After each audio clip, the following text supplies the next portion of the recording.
बिस्मिल्लाहिर्रहमानिर्रहीम। अस्सलामुअलैकुम मोअज़्ज़ज़ नाज़रीन। नाज़रीन किराम, आप सल्लल्लाहु अलैहि वसल्लम की मक्की ज़िंदगी के 13 साल सख्त दुश्वारियों और मुसीबतों में गुजरे। कौम ने तरह तरह की तकलीफ़ें और दर्दनाक अज़ियतें पहुँचाईं। नबूवत के ऐलान के बाद 3 से 5 नबवी तक दौरान मुखालफत का पहला दौर रहा, जिसमें आपको ज़हनी अज़ियत दी गई और हल्का तशद्दुद किया गया। नाज़रीन किराम, आप सल्लल्लाहु अलैहि वसल्लम की तौहीन तहकीर की गई। आप सल्लल्लाहु अलैहि वसल्लम को अदाए नमाज से रोकने की कोशिश की गई।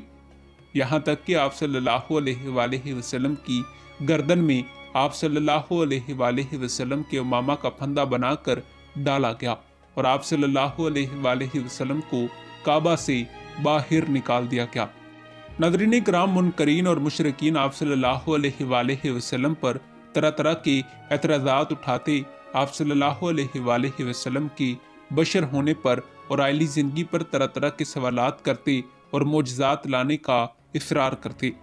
कभी कोहे सफ़ा मरवा को सोना बनाने का मुतालबा करते, कभी लिखी हुई वही के नज़ूल और हज़रत जिब्राईल अलैहिस्सलाम से बराह रास्त गुफ्तगू का तकाज़ा करते, कभी कहते मुर्दों को ज़िंदा कर दो और कभी कहते कि मक्का के पहाड़ों को दूर करके इस शहर के इर्द गिर्द चश्मे ही चश्मे जारी कर दो।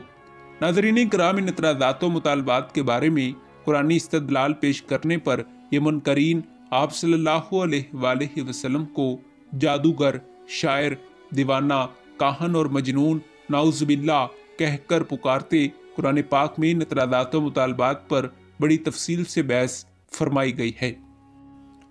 नाज़रीन किराम, अल्लाह ताला कुरान पाक में फरमाते हैं, और इन्हीं में से एक पैगंबर भेजा जिसने इनसे कहा, अल्लाह ही की इबादत करो कि इसके सिवा तुम्हारा कोई माबूद नहीं, तो क्या तुम डरते नहीं? तो इनकी कौम के सरदार जो काफिर थे और आखिरत के आने को झूठ समझते थे और दुनिया की जिंदगी में हमने इनको सूदगी दे रखी थी, कहने लगे ये तो तुम ही जैसा आदमी है, इस किस्म का खाना तुम खाते हो इस तरह का ये भी खाता है, और जो पानी तुम पीते हो इस किस्म का ये भी पीता है, और अगर तुमने अपने ही जैसे आदमी का कहा मान लिया तो तुम घाटे में पड़ गए। नाज़रीन किराम, जब काफिर आप सल्लल्लाहु अलैहि वसल्लम को नफ्सियाती जंग में हराने में कामयाब ना हुए और बेशुमार तकलीफ़ों मसाइब के बावजूद रसूलुल्लाह सल्लल्लाहु अलैहि वसल्लम फरीज़े तबलीग रसालत में बराबर मुनहमक रहे, तो उन्होंने धमकियों और लालच का हरबा इस्तेमाल किया। नाज़रीन किराम, एक रोज़ कुफार मक्का ने कुरैश के बड़े बड़े सरदारों का एक वफ़द आप सल्लल्लाहु अलैहि वसल्लम के चचा हज़रत अबू तालिब की खिदमत में भेजा कि वो अपने भतीजे को समझाएं, लेकिन रसूलुल्लाह सल्लल्लाहु अलैहि वसल्लम ने चचा को बिल्कुल साफ साफ कह दिया, ऐ चचा जान, अगर ये लोग मेरे दाएं हाथ में सूरज और बाएं हाथ में चांद रख दें और चाहें कि मैं इस काम को छोड़ दूं, तो जब तक ये काम गालिब ना हो जाए या मैं खुद हलाक ना हो जाऊं, मैं इसे हरगिज नहीं छोड़ूंगा। नाज़रीन किराम, इसके बाद सरदाराने कुरैश का एक वफ़द आप सल्लल्लाहु अलैहि वसल्लम के पास गया। इस वफ़द ने आप सल्लल्लाहु अलैहि वसल्लम से कहा कि अगर आपको दौलत चाहिए तो दौलत ले लें, सरदार बनना चाहते हैं तो सरदार बन जाएं, अगर बादशाह बनना चाहते हैं तो भी मंजूर है।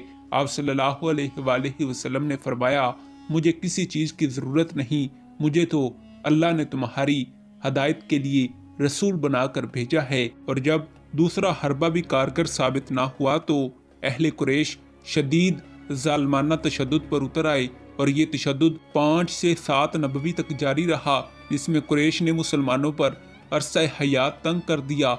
गरम गरम सलाखों से आंखें फोड़ी गईं, इन्हें भूखा रखा गया, इन पर पानी बंद कर दिया गया और बेशतर को कत्ल कर दिया गया या जला दिया गया, जिस पर आप सल्लल्लाहु अलैहि वसल्लम ने अप्रैल 615 ईस्वी में मुसलमानों को मक्का से हिजरत कर जाने का हुक्म दिया। जी हाँ नाज़रीन किराम, यही हमारी आज की वीडियो का मौजू था। उम्मीद है कि आपको हमारी आज की वीडियो पसंद आई होगी। मिलते हैं एक ऐसी ही नई वीडियो के साथ, तब तक दीजिए इजाज़त। खुदा हाफिज़।